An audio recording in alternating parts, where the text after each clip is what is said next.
നമസ്കാരം, ഒരിക്കൽ കൂടി സ്വാഗതം. മെയ് 31 ആയതുകൊണ്ട് തന്നെ പല താരങ്ങളും പല ISL ക്ലബ്ബുകളിൽ നിന്നും പടിയിറങ്ങിയ വിവരം അവരുടെ ഒഫീഷ്യൽ ക്ലബ്ബുകൾ തന്നെ പ്രഖ്യാപിച്ചിട്ടുണ്ട്.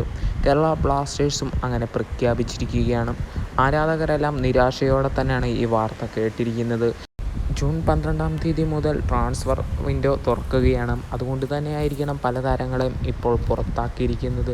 ആദ്യം തന്നെ പറയേണ്ടത് കേരള ബ്ലാസ്റ്റേഴ്സിൻ്റെ അസിസ്റ്റൻറ്റ് കോച്ചായിരുന്ന കോച്ചിനെ ഇപ്പോൾ പുറത്താക്കിയിരിക്കുകയാണ്. ഇവാൻ ആശാന് പുറത്തിരിക്കേണ്ടി വരുന്ന സാഹചര്യത്തിൽ പോലും കേരള ബ്ലാസ്റ്റേഴ്സിൻ്റെ ടീമിനെ മികച്ച രീതിയിൽ കളിപ്പിച്ച അസിസ്റ്റൻറ്റ് കോച്ചാണ് ഇപ്പോൾ ബ്ലാസ്റ്റേഴ്സിൽ നിന്ന് പടിയിറങ്ങിയിരിക്കുന്നത്. അതേപോലെ തന്നെ ഡിമിട്രിയോസ് ഡാമൻഡോക്കോസും ടീം വിട്ടതായിട്ട് കേരള ബ്ലാസ്റ്റേഴ്സ് തന്നെ ഒഫീഷ്യലായിട്ട് പറഞ്ഞിട്ടുണ്ട്. അതിനുശേഷം വീണ്ടും കേരള ബ്ലാസ്റ്റേഴ്സ് വീണ്ടും ഒരു പ്രഖ്യാപനം നടത്തുക തന്നെയായിരുന്നു.